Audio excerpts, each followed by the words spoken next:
As of this morning, 349 amendments have been filed to the underlying bill.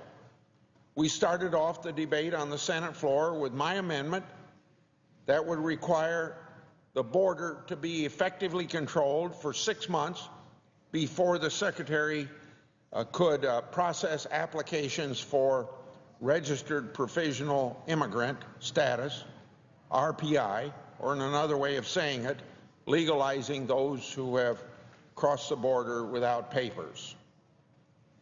Now, that's pretty darn important, because we've been told since this bill was put to the public by the Gang of Eight that we were going to secure the border.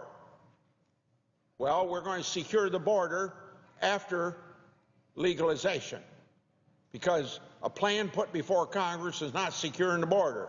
Securing the border is only if that plan actually secures the border.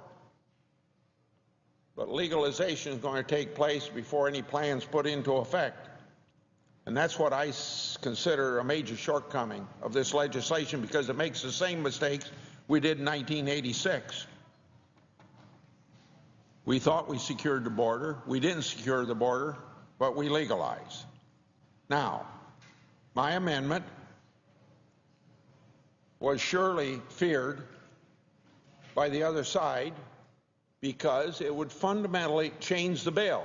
It wouldn't fundamentally change what the authors of the bill said, that they were going to secure the border and then legalize.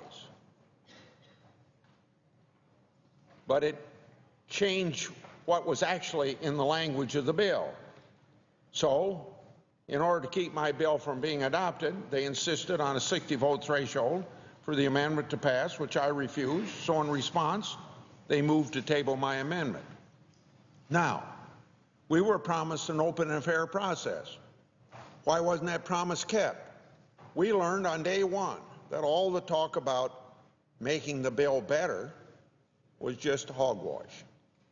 It was a phony and empty promise. They'd take to the floor and they'd say that they were ready to move and vote on amendments. Boy, that sounds very fair and open, doesn't it? Yet in reality, they were afraid of all the amendments that could be offered. They refused to let members offer any amendment of their own choosing. They wanted to pick what amendments would be considered on the floor of the Senate. Does that sound fair and open? Well, it obviously doesn't. They wanted to decide who, what, when, and how it would be disposed of. That's not right. We only had 9 amendments. Is that a robust and open process? Do they think that the majority has allowed regular order?